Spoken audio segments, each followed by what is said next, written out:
Voltamos a apresentar Revista Justiça. Estamos de volta para começar a terceira e última hora do Revista Justiça. Hoje é terça-feira, dia 1º de agosto de 2023. Boas-vindas a você que nos acompanha agora com imagens pelo YouTube da Rádio Justiça. Participe pelo nosso WhatsApp 61 999 75 81 40, 10 horas e 8 minutos. Revista Justiça. Debate. Debate de hoje sobre direito de família. Entre os temas de hoje, direito sucessório, fidelidade e atuação psicológica em casos de família. Por isso, nós convidamos o juiz de direito do Tribunal de Justiça do Distrito Federal e Territórios e professor Jailton Lopes. Seja bem-vindo, professor. Bom dia. Bom dia, Sérgio. Muito obrigado. Bom dia aos ouvintes. Bom dia às doutoras que estão aqui hoje para debater conosco e para mim é uma alegria muito grande estar aqui. Muito obrigado por atender ao nosso convite também a mestre e doutora em psicologia, especialista em psicologia jurídica, presidente da Comissão de Práticas Colaborativas do IBDFAN-DF, doutora Elza de Matos. Bem-vinda, bom dia. Bom dia, Sérgio. Prazer também estar aqui com vocês. E também agradeço a advogada especialista em direito de família, diretora do IBDFAN-DF, membro consultora da Comissão de Família do Conselho Federal da Ordem dos Advogados do Brasil, doutora Marcela Furtz. Bem-vinda. Bom dia, Sérgio. Bom dia aos nossos ouvintes. Obrigado pelo carinho, pelo convite de sempre. Eu acredito que hoje a gente vai tratar realmente da interdisciplinariedade do direito de família, então estou bem animada. Muito interessante. Temos uma advogada, uma psicóloga e um juiz. Eu começo com o juiz, que chega lá na ponta da linha, né? Ele que tem que julgar os casos de família. E os desafios do juiz de família hoje, doutor Jailton? Conta pra gente um pouquinho. Nossa, os desafios são imensos. Na verdade, eu sempre digo que o advogado é o primeiro juiz da causa, né?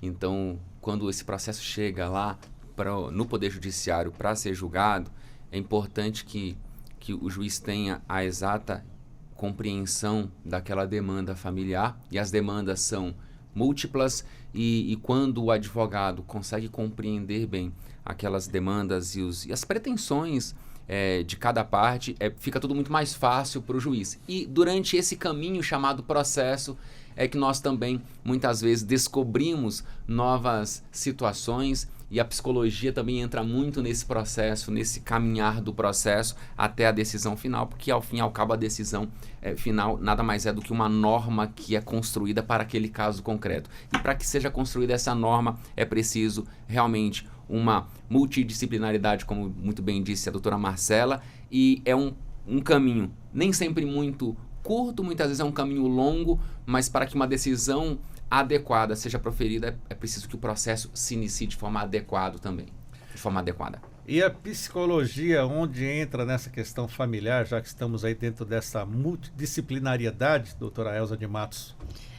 Bom, eu acho que entra em muitas vertentes, né? Muitas possibilidades, mas, assim, o trabalho mais frequente que tem ocorrido, né, na psicologia jurídica é o auxílio ao juiz na tomada de decisão, né? Muitas vezes o juiz realmente se defrontando com os casos complexos, né, que ele se defronta no direito de família, né? São muitas questões ali presentes. Então, esse auxílio é dado geralmente por um perito psicólogo nomeado pelo juiz. E aí vão surgindo outras figuras, né, com outros papéis. Por exemplo, o assistente técnico de psicologia, que é contratado por uma das partes, né, para poder fazer uma crítica ao laudo pericial. Então, são várias formas de atuação ali do psicólogo. O assistente técnico trabalha mais vinculado ao advogado e à parte. E o perito mais vinculado ao juiz. E a advogada de família, como vem também enfrentando essas questões familiares? Temos atualizações, costumes novos. Como fica a situação do advogado de família? Sérgio, é sempre para mim maravilhoso ouvir o doutor Jailton e a Elza. São pessoas assim que eu admiro muito enquanto profissionais, e eles disseram tudo, e eu fecho um pouquinho esse primeiro ciclo, né, dessa conversa, porque, como o doutor Jailton falou, o advogado ele é o primeiro advogado da causa. E para chegar numa decisão justa é preciso cooperação, e a gente tem até o princípio da cooperação ali no Código de Processo Civil, artigo 6º, entre as partes. E como a Elza falou, a gente precisa no direito de família da psicologia. Porque nós, advogados de família, muitos confundem o advogado com o psicólogo. E a gente fala que cada um na sua seara. Mas né? tem muito advogado que gosta de ser psicólogo também. Então, mas olha só, há uma diferença muito grande entre você ter um atendimento humanizado, uma compreensão desse acolhimento e atuar realmente como psicólogo. E por que a gente precisa do psicólogo? Porque é o psicólogo que vai trazer pra gente uma visão ampliada daquele conflito, por exemplo. Muitas vezes o advogado, ele escuta a sua parte, ele vê aquela questão do conflito, mas só quem consegue compreender a essência total do conflito é o psicólogo. Então, acaba que o psicólogo também ajuda muito o advogado na construção daquele litígio, de levar os fatos para aquele processo, para trazer uma melhor compreensão também para o juiz. Antes da nossa próxima rodada, a partir de amanhã temos o evento de BDFan. Gostaria que você falasse um pouquinho. Isso mesmo, dia 2, 3 e 4 de agosto, a gente vai ter o 10º Congresso do IBDFan DF, um grande evento, um dos maiores eventos de direito de família já do país também. Nós teremos, assim, muitos palestrantes, eu serei uma, a Elza, o Dr. Jailton, nós teremos também Dr. Rodrigo Pereira da Cunha, que é o presidente do IBDFan Nacional, doutora Maria Berenice, nós teremos muitos profissionais do país todo. Amanhã nós temos a abertura no Museu Nacional e os outros 2 dias serão no Centro de Convenções Ulisses Guimarães. Então vão ser, assim, 3 dias praticamente repletos de uma imersão em direito das famílias e direito sucessório em todos os seus campos. Doutor Jair, tu também vai participar que dia lá desse evento? Participo do dia 3, vou falar sobre os negócios processuais no direito sucessório. A possibilidade de as próprias partes regularem o procedimento. Há uma visão mais antiga de que o processo, ele de fato tem uma natureza mais pública, mas o processo não pode pertencer ao Estado, né? O processo, ele deve servir aos interesses das pessoas que precisam de uma tutela jurídica ao final. Então, o negócio jurídico processual, ele vem no CPC de 2015 como uma das grandes novidades, especificamente em relação ao negócio atípico, ou seja, o negócio processual não previsto na lei. As partes podem simplesmente mudar as regras do jogo para atender às suas particularidades, porque o legislador, ele não tem condições de imaginar todas as situações fáticas que vão demandar um procedimento adequado. Ele até imaginou algumas, ele criou algumas leis assim, como a lei do juizado especial, os procedimentos especiais, como por exemplo das ações possessórias, etc. Sim. Mas muitas vezes a própria parte se vê diante de da possibilidade de ela mudar um pouco as regras do procedimento, e no direito sucessório, principalmente nos inventários, porque nós temos hoje um grande problema que é a demora dos inventários, essa mudança nas regras pelas partes pode contribuir para destravar inventários e para acelerar esse procedimento. O senhor, quando fala em mudar regras, peraí, não existe uma lei que faz todo esse tratamento? Dá um exemplo, então, para que o nosso ouvinte possa compreender e até os operadores do direito que estão acompanhando a nossa entrevista. Vou dar um exemplo que é um objeto de estudo também, não é do direito sucessório, mas só para os nossos ouvintes terem aí uma dimensão. Vamos imaginar que a parte, a juiz, o advogado ajuize uma ação e muito provavelmente a instrução processual, ou seja, as provas, a produção das provas, demore aproximadamente 1 ano, 1 ano e meio, 2 anos, 3 anos, dependendo da comarca. Vamos imaginar que o advogado da parte autora convencione com o advogado da parte ré que esses advogados vão ficar responsáveis pela produção da prova e não o juiz. Eles vão falar assim, juiz, as testemunhas do autor serão ouvidas no escritório do advogado do autor, com a presença, obviamente, do advogado do réu, mediante gravação e vamos redigir também o termo dessa oitiva. Os advogados arrolados pela parte ré serão ouvidos no escritório do advogado do réu. E nós vamos apresentar para o senhor, seu juiz, toda a prova já produzida só para o senhor julgar. Isso é um acordo processual. E pode ser feito. Pode ser feito. Por quê? Porque muitas vezes isso pode ser mais vantajoso para as partes. Isso é economia processual, economiza tempo do juiz, tempo do judiciário, equipamento, servidor, e o advogado e as partes muitas vezes têm interesse na produção mais rápida da prova, podem convencionar. Mudança de prazo, criação de uma audiência que pela regra da lei não existe, uma prévia conciliação, muitas vezes fora do processo, com uma psicóloga também participando. Então, há múltiplas possibilidades de negociações processuais. Então, me parece que esse tema, ele vem ao encontro dessa necessidade de imprimirmos maior velocidade aos processos e para que, de fato, tenhamos aí um processo cada vez mais eficiente. E o advogado tem um papel fundamental nisso, especialmente na elaboração desses acordos processuais. Precisamos ter segurança jurídica nesses acordos, né? Porque futuramente isso vai para um juiz analisar e ele considera uma cláusula abusiva, como vemos aí em decisões da Justiça do Trabalho, em que a Justiça vai naquelas questões acordadas entre sindicatos e rever. Tem essa possibilidade também? Precisamos ter uma segurança jurídica nesses acordos que são feitos fora? Tem essa possibilidade. Há duas questões aqui. A primeira questão é, e esse negócio está previsto lá no artigo 190 do CPC. A primeira questão é, o juiz, regra geral, ele está vinculado ao acordo processual feito pelas partes. Porém, o juiz pode controlar a validade, que é uma outra questão. Se houver alguma nulidade nesse acordo, por exemplo, produção da prova sem a presença do réu, ou da outra parte, sem o contraditório. Isso pode gerar uma nulidade. Então, o juiz pode controlar a validade do acordo. Vamos imaginar um acordo pré-processual que começa antes do processo dentro de um contrato de adesão. Um fornecedor e o hipossuficiente e parte vulnerável nessa relação, que é o consumidor, é claro que esse acordo pode ser controlado pelo juiz, o juiz pode decretar a nulidade dele. Agora, vamos imaginar duas grandes empresas ou uma relação jurídica entre duas pessoas em que não há essa disparidade aqui, como há, por exemplo, muitas vezes nas relações de consumo, aí o juiz tem que observar e respeitar a autonomia da vontade. Porque, ao fim e ao cabo, o que a nossa Constituição quer é dar às pessoas uma autonomia para que elas possam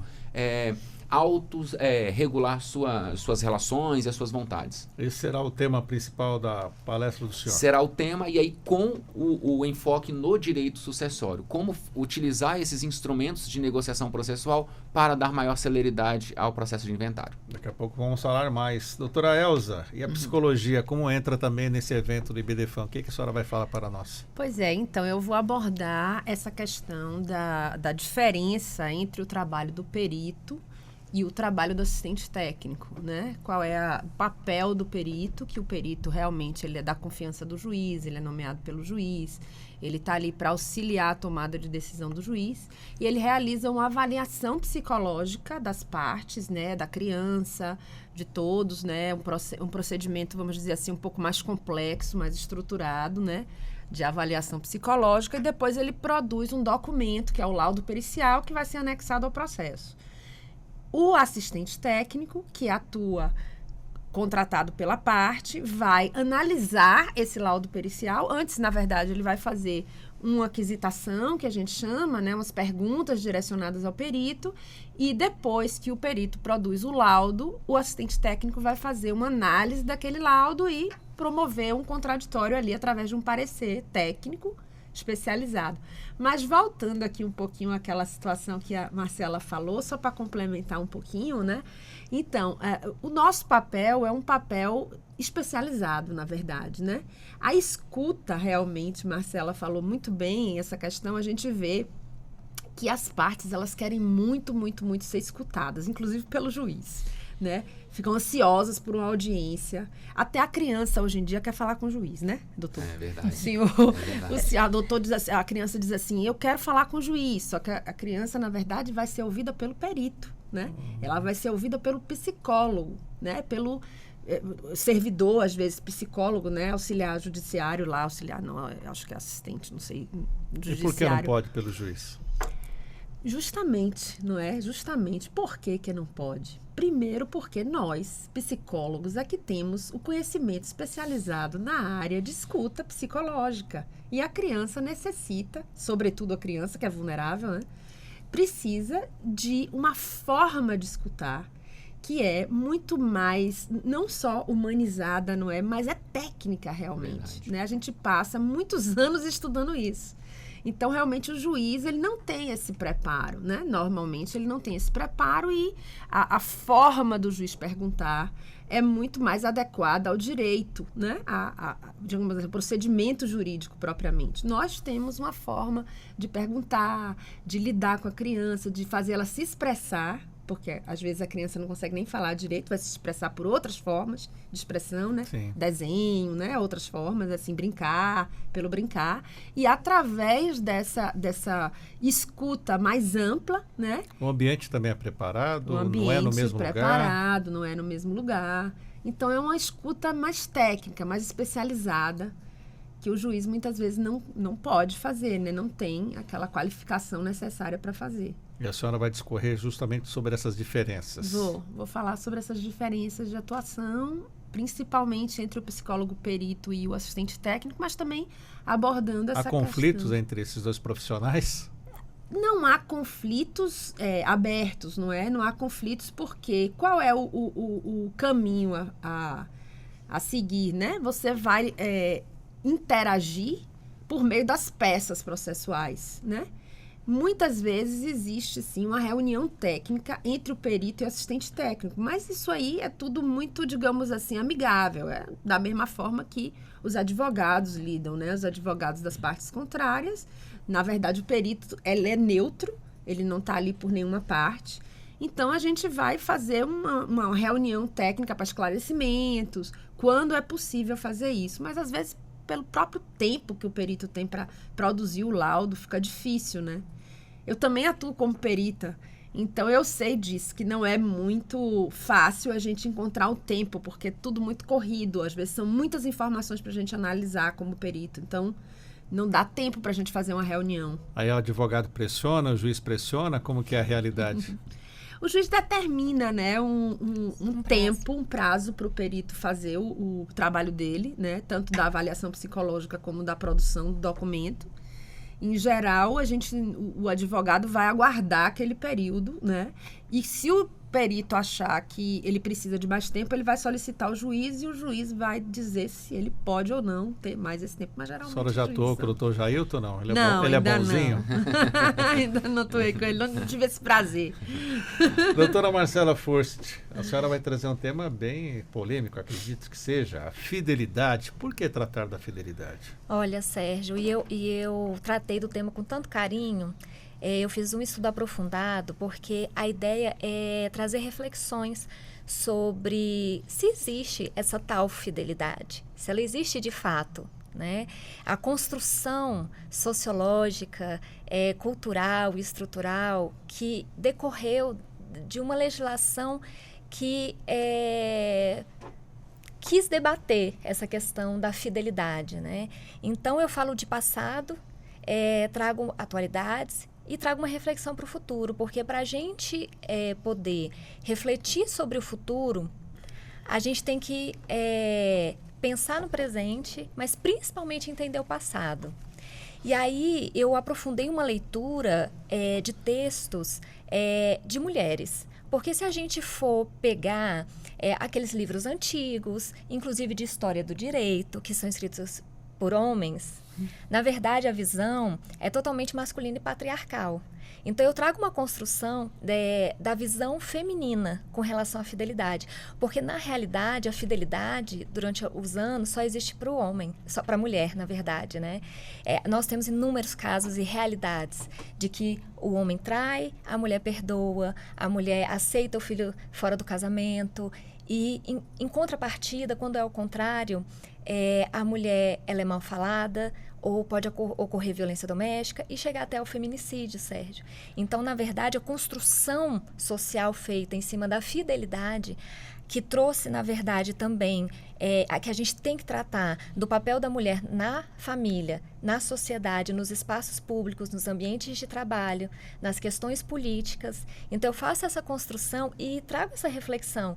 Realmente, essa fidelidade existe? E também demonstro, né, que, assim, a questão cível da fidelidade, não há muito tempo atrás a fidelidade também era tratada na questão criminal, na questão do adultério, nos crimes em que eram permitidos, assim, tinha uma diminuição de pena quando era realizado com imensa a questão da honra, né? Por exemplo, hoje o Supremo Tribunal Federal tem na pauta de hoje, na volta dos trabalhos, essa questão, a tese da legítima defesa da honra. Que só em 2021 que o STF acabou realmente afastando, extinguindo, ou seja, como que é atual. O adultério, ele deixou de ser crime em 2005, Sérgio, olha só.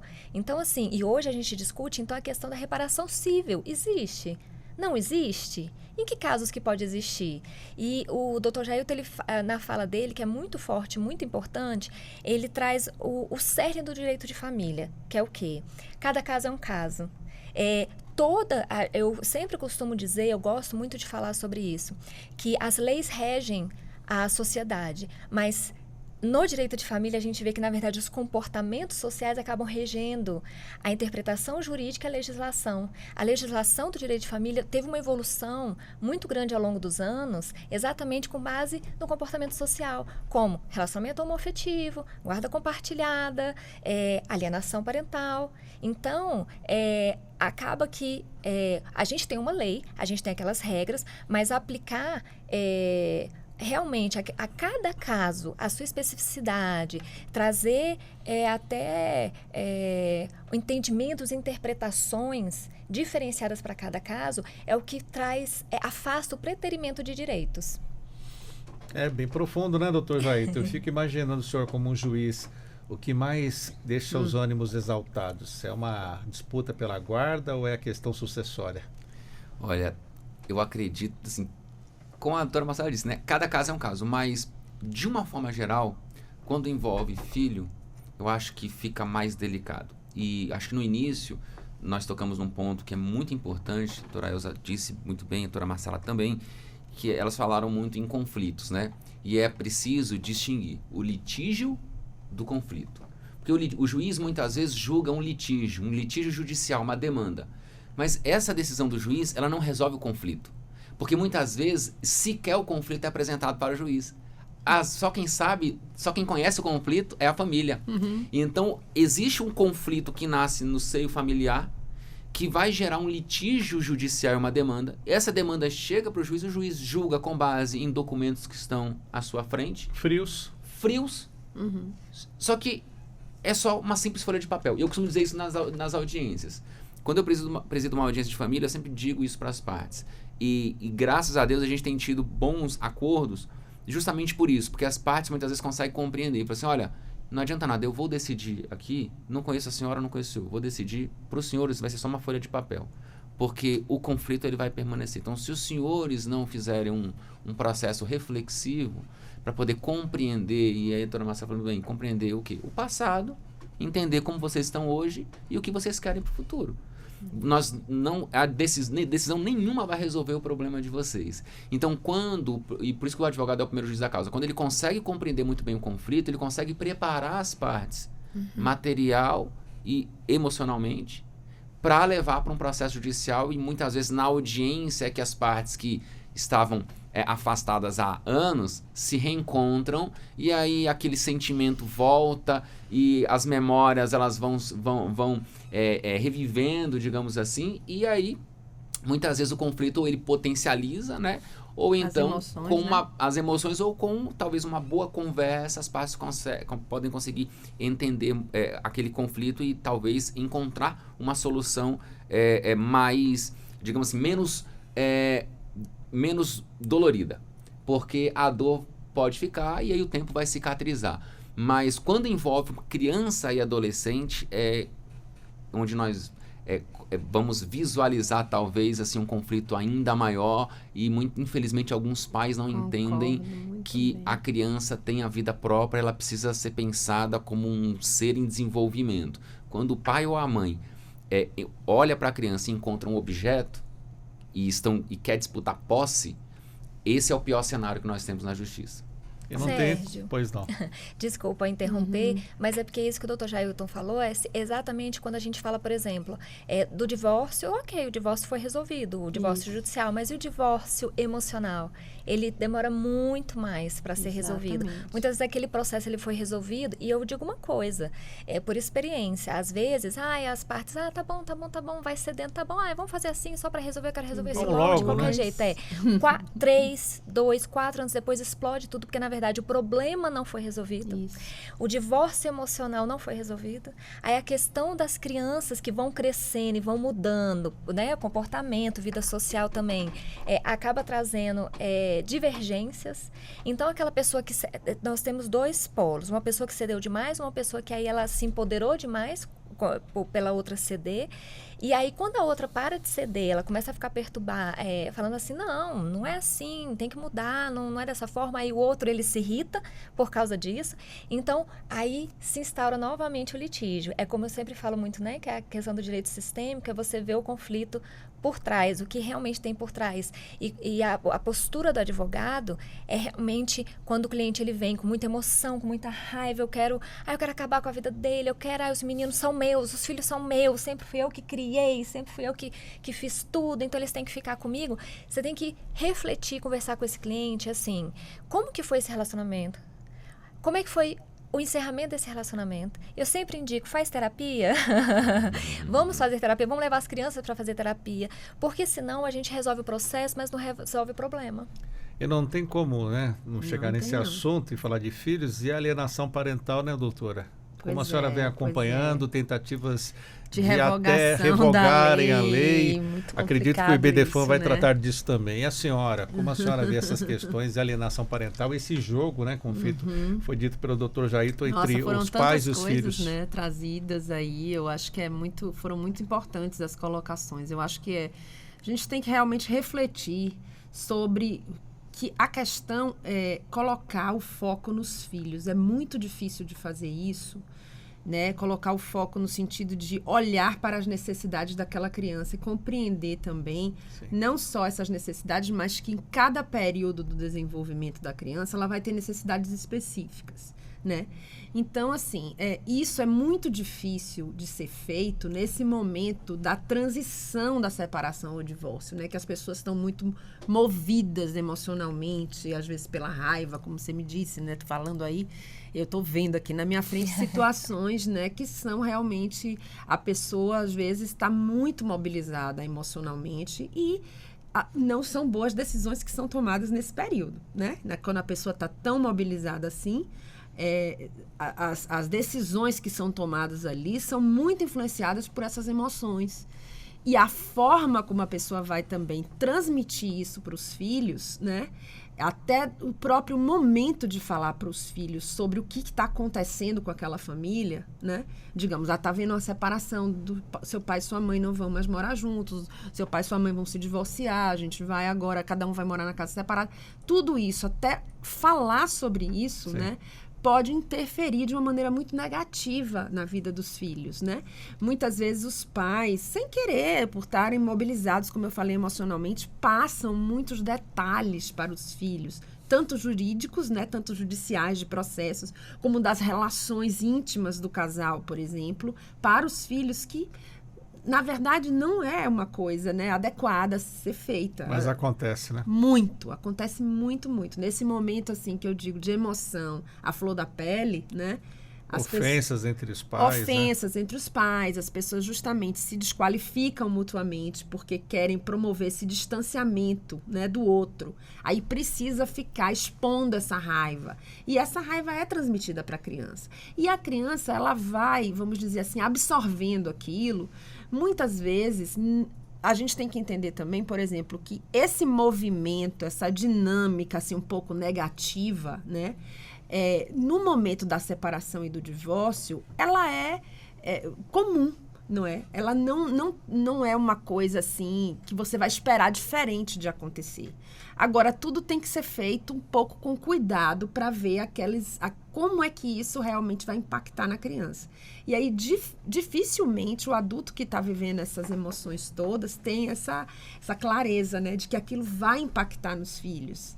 Né? E como que o meu filho vai perceber aquilo, essa mudança na família a partir do que está acontecendo agora, né? Então, essas marcas vão sendo criadas nos filhos também, né? E eu acho que a questão da alienação parental, a lei em si, eu acho que ela é uma lei positiva. Ela busca realmente uma proteção da criança, mas a questão é como é que ela vem sendo aplicada, como é que ela está sendo, como é que a alienação parental está sendo reconhecida, né? No âmbito jurídico, isso é um problema também. Isso seria um outro dia para a gente conversar aqui só sobre isso. Manipulação. Mas essas questões, né, não é como eu estou dizendo, né? Tem comportamentos dos pais que são esperados naquele momento de transição da separação e divórcio, né? Você não pode esperar diferente de uma pessoa que está magoada, de uma pessoa que está vivendo um luto, né? Como a gente chama. É um luto pela perda do relacionamento, pela perda do companheiro, pela perda da família idealizada, que você, né, projetada por anos na sua vida. Então, esse luto é vivenciado de maneiras diferentes pelas pessoas. Então, o que acontece é que, nesse processo do luto, que ele dura mais ou menos uns 2 anos, sabe? Essa transição do luto aí, podem acontecer várias coisas que vão se resolver depois, né? Sim. Então, a gente também não pode ficar, digamos assim, qualificando tanto o comportamento que está sendo feito naquele momento de transição, né? E buscando punições ou sanções muito drásticas, né? Para situações que são esperadas naquele momento. Então, assim, só para complementar uma coisa aqui, que eu acho que seria muito importante ser tratado pelo judiciário, inclusive na área de família, é a questão da justiça terapêutica. Nós vemos no Brasil atualmente a justiça terapêutica muito presente nas questões de crimes envolvendo a justiça restaurativa, mas na família, o que a gente tem ainda de mediação familiar é pouco, tem que avançar muito. Outros serviços, né, oferecidos pela Justiça de Família, que tem esse cunho terapêutico, como a educação parental, né, oficinas de parentalidade mais aprofundadas, mais demoradas, né, essa parceria com esses profissionais, tipo psicólogos, assistentes sociais, né, precisa estar muito mais presente para ajudar a fazer essa transição e, digamos assim, apoiar essas pessoas nesse momento dessa transição, no sentido de que elas vão superar esse momento, né? Que é um momento ali. Então, a justiça de família precisa avançar muito nesse caráter assim, mais terapêutico que ela tem que ter, porque é o ambiente, né, mais propício para acontecerem esses conflitos, que tem um impacto a longuíssimo prazo. E rapidinho, a lei de alienação parental, a senhora acredita o quê? Ela precisa ser revogada, refeita? De jeito nenhum. Do jeito que está, ela já bem? foi. Refeita, ela já foi. No ano passado, ela já foi atualizada. Ela precisa ser implementada de uma maneira, a meu ver, né? De uma maneira um pouco mais, digamos assim, responsável por parte de todos, inclusive dos advogados, né? Bastante dos advogados, mas ela precisa ter realmente esse apoio técnico. Até para facilitar a vida do juiz. Eu imagino o senhor, né, doutor Jair? Chega lá, uma acusação, está tendo alienação parental. E o senhor, qual a posição do senhor sobre a lei? Eu concordo, eu acho que muitos os que defendem, né, a revogação, eles vão dizer o seguinte: mas em muitos países a lei já foi revogada. Os países. Só que cada país tem a sua realidade. Sua cultura, suas tradições. E essa questão dessa ingerência psicológica do pai ou da mãe ou de qualquer outro familiar sobre uma criança ou sobre um adolescente, isso tem reflexos, assim, muito graves em termos de saúde, até mental mesmo, e desenvolvimento da criança ou do adolescente. Claro que nós temos que tratar com responsabilidade a lei que existe e o processo. Quando esses processos chegam para o judiciário, o juiz muitas vezes se depara com uma dupla alegação, né? Então, é uma demanda na qual, de um lado, há alegação de alienação parental e do outro lado também. E muitas vezes nós nos deparamos com indícios de alienação parental dos dois lados. É verdade. Então, difícil, hein? E é muito difícil porque o que a doutora Elza disse é muito importante. E eu sempre digo o seguinte: eu, na qualidade de um terceiro imparcial, imagine um terceiro que não conhece a parte autora, não conhece a parte já, não conhece a criança e adolescente.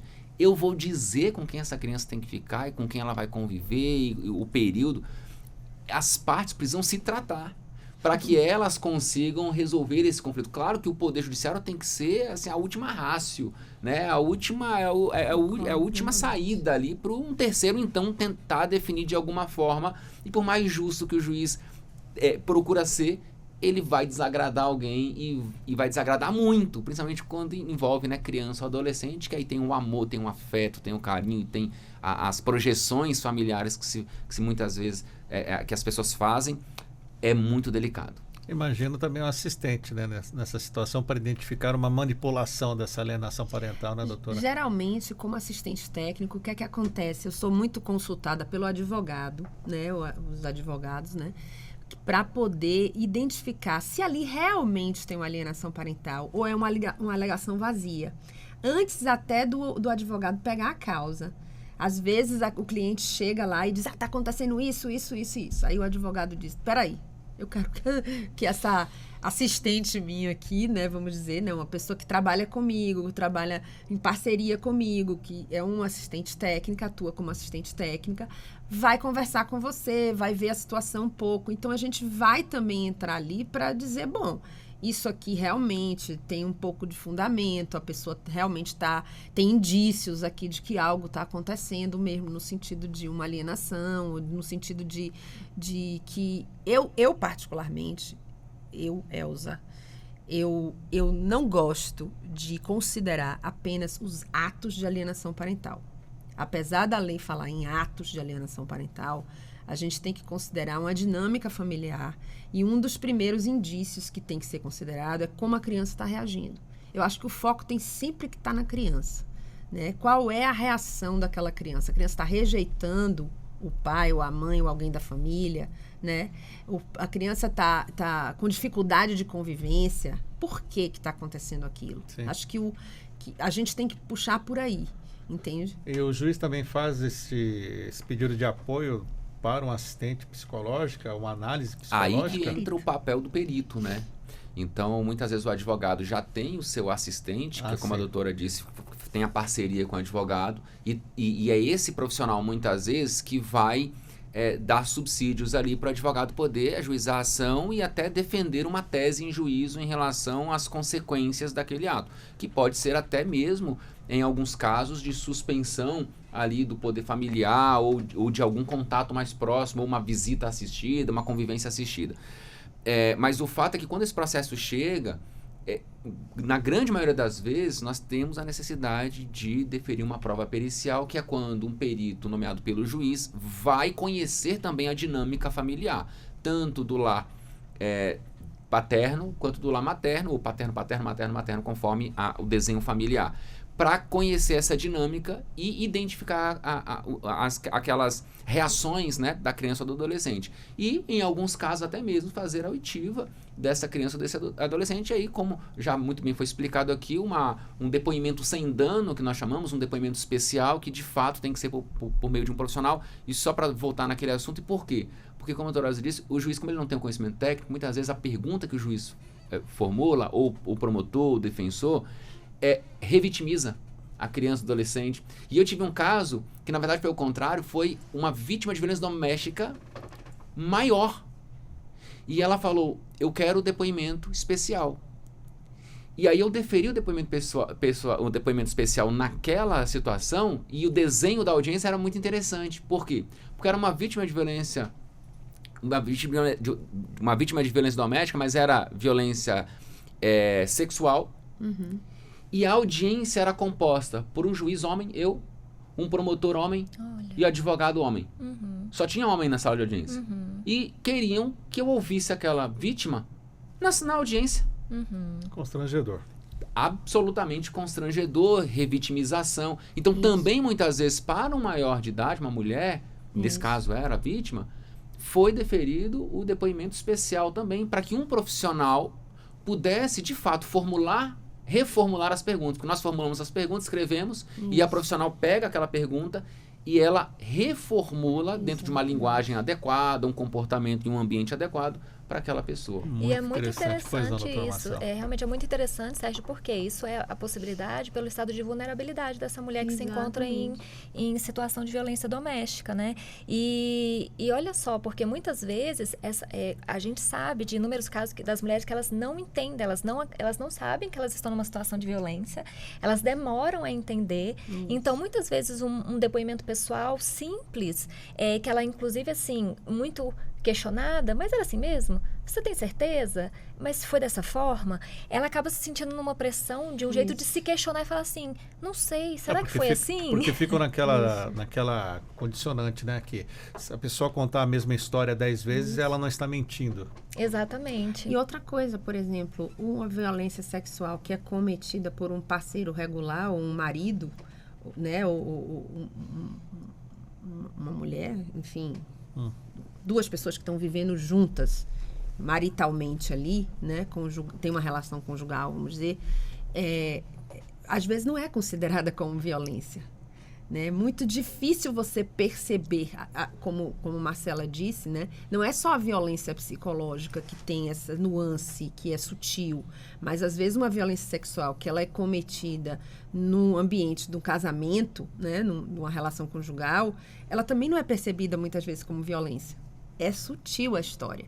Então, também aquilo para você perceber, eu achei maravilhosa a sua ideia, né, de colocar isso. Eu acho que deveria acontecer sempre, né?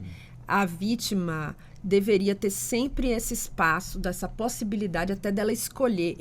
Deveria ser colocado, por exemplo, para ela. Você tem essa possibilidade de estar em audiência e de estar num ambiente reservado, com um depoimento especial. O que você quer? Deveria ser colocado. Nós não temos lei para isso. Isso. Eu tive que, nesse caso, eu apliquei a lei do depoimento especial, que trata exclusivamente de criança e adolescente, para fazer uma interpretação. Uma jurisprudência. Eu tive que interpretar a lei, porque é aquele negócio, né? Que no direito a gente sempre diz o seguinte: o texto é diferente da norma. A norma não é o que está escrito, a norma é o que você extrai do texto. Por isso, todo texto tem múltiplas interpretações. É por isso que o Supremo Tribunal, todo dia, está criando normas jurídicas. Por que ele cria normas jurídicas? Porque ele olha para a lei, interpreta a lei, o texto frio à luz da Constituição, e diz o que aquele texto quer dizer. Então, nós fazemos isso diariamente também. Próximo do advogado faz isso quando recebe alguma situação e apresenta para o juiz também na hora de interpretar. O que eu procurei fazer foi interpretar e, visualizando essa possibilidade, a necessidade de proteger aquela pessoa, tive que fazer essa interpretação, e eu acredito que para aquela situação concreta era o melhor a ser feito, e o depoimento dela certamente fluiu muito melhor depois, porque ela se sentiu protegida, acolhida e de fato livre para poder verbalizar tudo aquilo que ela precisava. E essa decisão, o senhor também vai ser levada para este evento do IBDFAN? Não, especialmente essa fica para um próximo encontro aí, podemos discutir mais sobre isso. Porque é muito importante, Sérgio, desculpa interromper novamente, mas porque nós estamos diante de um juiz sensível, estudante da área, então por isso que é muito bom que o advogado... Assim, né? Exatamente, por isso que é importante que o advogado tenha esse conhecimento. Exato. Porque ele pode levar isso para o juiz, ele pode levar essa interpretação por analogia, essa compreensão, para convencimento desse juiz. Às vezes até para, entre aspas, ensinar mesmo e falar, olha, existe uma interpretação diferenciada, vamos pensar dessa forma. Se aquele juiz, porque muitas vezes é um juiz substituto que não tem especialidade na vara de família, não teve contato, vem de uma vara criminal, ou também ele não se atualiza. Então, se o advogado ele tem essa capacitação, essa atualização, que eu sempre falo que é muito importante ter esse atendimento diferenciado, ele acaba também conduzindo o juiz numa melhor aplicação da lei. Exatamente. Perfeito. Vamos fazer uma rodada diferente. Eu que faço as perguntas aqui, mas agora eu vou inverter. Vou deixar um fazer pergunta para o outro aqui. Começar pela senhora, viu, doutora Elsa? A senhora escolhe quem para fazer uma pergunta e qual é a pergunta. Vamos lá. Pois é, eu quero perguntar para o doutor Jailton. Eu quero saber, assim, o que o senhor acha dessa ideia que agora foi constituído um grupo de trabalho no CNJ para justamente fazer, né, um procedimento, um protocolo, né, de escuta, de modelo do depoimento especial para situações de alienação parental. Então, eu queria te ouvir, assim, a respeito, porque isso é uma coisa bem diferente do que é hoje, porque o depoimento especial, ele é na vara crime, né? Ele acontece na justiça criminal. Então, até hoje nunca tinha sido, assim, numa situação extraordinária. Família. Eu queria te ouvir um pouquinho sobre isso, Perfeito. doutor. É assim, a lei, ela estabelece esse tipo de depoimento em razão do depoente, ser uma criança ou ser um adolescente. E eu acho que essa aplicação, primeiro, ela é uma aplicação que tem que ocorrer em todos os âmbitos da justiça, né? Em todas as searas, tanto no criminal, civil, trabalhista, se for o caso, em todos. E eu acho que é importante nós pensarmos num modelo, de fato, de aplicação desse tipo de depoimento, que é um depoimento de fato especial, para as situações de alienação parental. Porque, como eu falei, a lei ela é sempre abstrata e ela não consegue ser aplicada de uma forma boa em qualquer caso, se pensarmos sempre na lei abstratamente. Então, temos que considerar as particularidades. Se é um processo criminal, quais são as nuances de um processo criminal? Daquele crime específico. Se é uma ação de família, que tipo de ação de família? O que se discute? Porque, muitas vezes, muitas pessoas não sabem, mas é possível ajuizar uma ação declaratória de alienação parental. Essa é uma ação específica. O que nós encontramos nas varas de família? Geralmente, discussão de alienação parental em ações envolvendo guarda e regime de convivência. Que a alienação parental é o pano de fundo para justificar, muitas vezes, o pedido de guarda unilateral. Precisamos encontrar um modelo de oitiva dessas crianças e adolescentes para essas ações, mas também precisamos encontrar um modelo de oitiva para as ações talvez mais graves, que são aquelas ações cujo objetivo é especificamente obter o reconhecimento judicial, que é uma declaração de que naquele caso e aquele fato que foi apresentado configurou uma alienação parental, e em razão dessa alienação parental é preciso aplicar uma sanção ao sujeito que praticou aquele comportamento, né? E aí essa sanção, ela pode ser a sanção vai depender do caso concreto, evidentemente, pode chegar até a suspensão ali do convívio mesmo, né? Mas eu concordo, eu acho que temos que refletir, temos que estudar isso e encontrar um modelo mais adequado para esse tipo de situação. E qual a pergunta que o senhor faz agora e para quem? Vou perguntar para a doutora Marcela.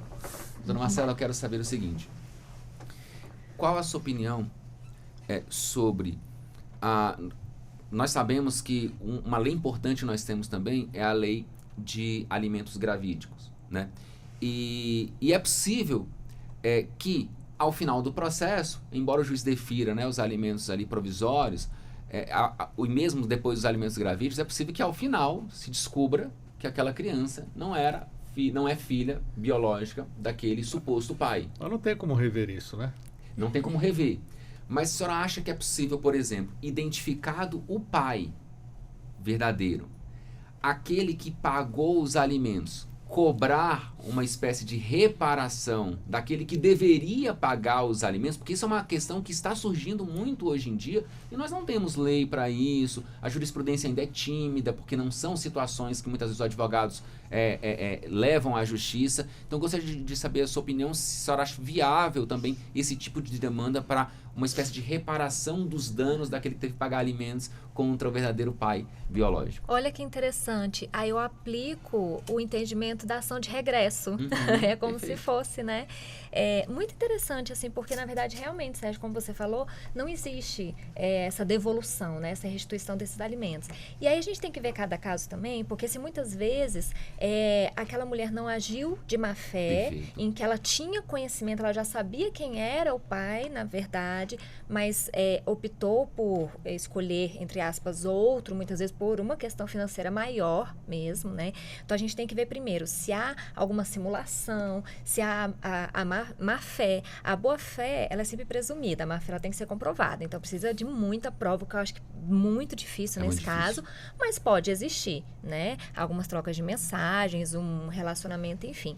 Mas assim, muito interessante essa pergunta, e eu acredito que pode haver uma ação de regresso de reparação civil possível, sim, mas também fica complicado para aquele pai biológico de fato falar assim, mas eu não tenho culpa, não fui eu que fui demandado, ou muitas vezes eu não tinha nem conhecimento dessa gravidez, também tem que se analisar isso, porque se ele tinha conhecimento também que ele pudesse ser o pai, ele já podia fazer uma ação de oferta de alimentos gravídicos e ele deixou de fazer, então de certa forma também pode haver essa compensação. Perfeito. Essa aqui é uma questão muito interessante, porque ela vai inevitavelmente começar a surgir justamente nessas duas perspectivas que a doutora Marcela disse, né? Que é o da mulher, evidentemente, que não pode presumir má fé, em hipótese alguma, boa fé sem presumida, e é praticamente, não vou dizer impossível, mas é muito difícil de esse pai querer uma reparação contra ela, porque ela acreditava que ele era o pai e a boa fé presumida. Agora, a discussão eu acho talvez mais interessante e que vai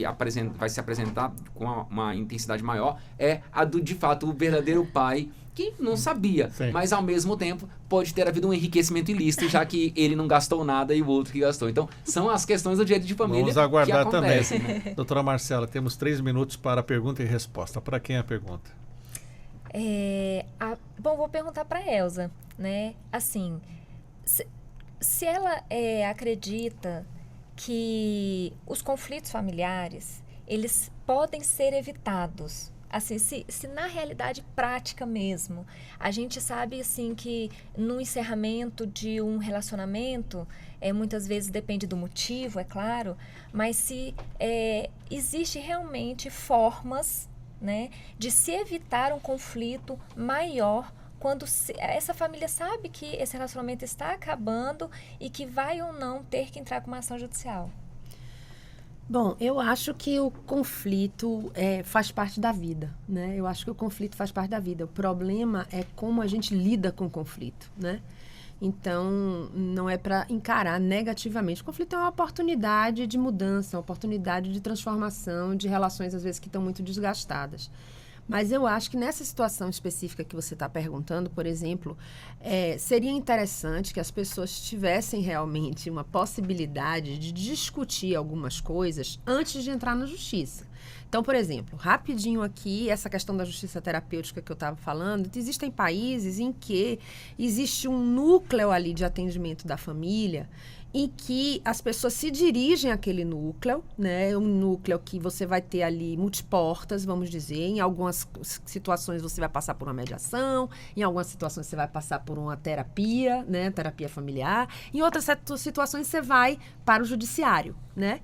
Então, esse núcleo que tem uma base, digamos assim, de digamos assim, interdisciplinar, né, multidisciplinar, ele vai ter esse olhar e vai acolher aquele momento que a família está vivendo para dizer ali o que é melhor fazer e já tem um apoio nesse momento, um suporte psicológico, digamos, que essa família teria acesso.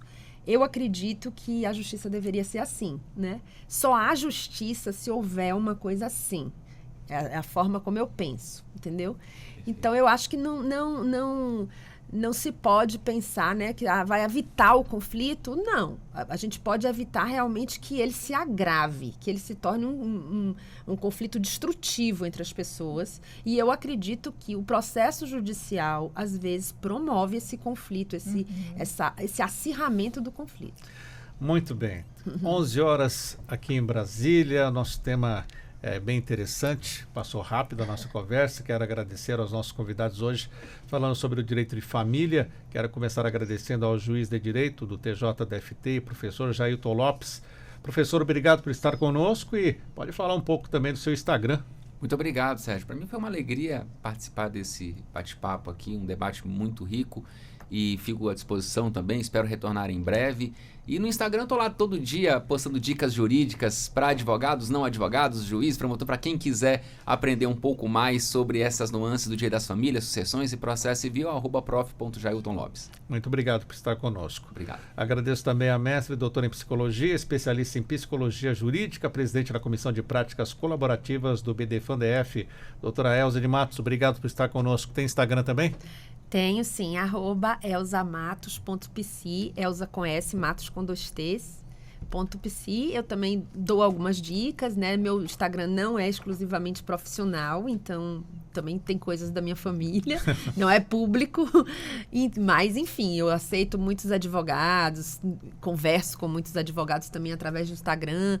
Então, é muito interessante, assim, poder divulgar coisas que eu acho que são importantes para as famílias, né? Obrigado por estar aqui conosco. Eu também agradeço muito. Agradeço a advogada, especialista em Direito de Família, diretora do IBDFAN-DF, membro consultora da Comissão de Família do Conselho Federal da OAB, doutora Marcela Furst. Obrigado por estar conosco também. Sérgio, eu que agradeço sempre pelo carinho, pelo convite. Para mim foi uma honra estar aqui ao lado desses dois queridos amigos ibedermanos. Como a gente fala a mesma língua e é bom estar com pessoas que falam a nossa língua, que interpretam como a gente. Mas tem que estar aberto ao contraditório. Sempre, mas tudo, o debate leva a novas reflexões, né? Então, e a gente sempre aprende um pouco mais uns com os outros. Então, você não perguntou do meu Instagram, mas eu vou passar. Eu sabia que você O meu Instagram é @DRA, doutora Marcela Furst, que é diferente, é FURST. Qualquer dificuldade é melhor olhar no site, que é www.marcela.adv.br, que lá tem várias entrevistas que a gente já gravou juntos, tem programas para TV Justiça, tem artigos publicados. Eu consigo também falar bastante sobre direito de família. Muito obrigado a todos vocês, aos nossos convidados, a você que nos acompanhou também com imagens aqui no YouTube, e futuramente você vai poder assistir essa entrevista separadinho lá no canal da Rádio e TV Justiça no YouTube. 11:02, o Revista Justiça de hoje vai ficando por aqui. Na sequência, você confere a Ariana Fonseca chegando com Regra do Jogo. Um excelente dia e até amanhã.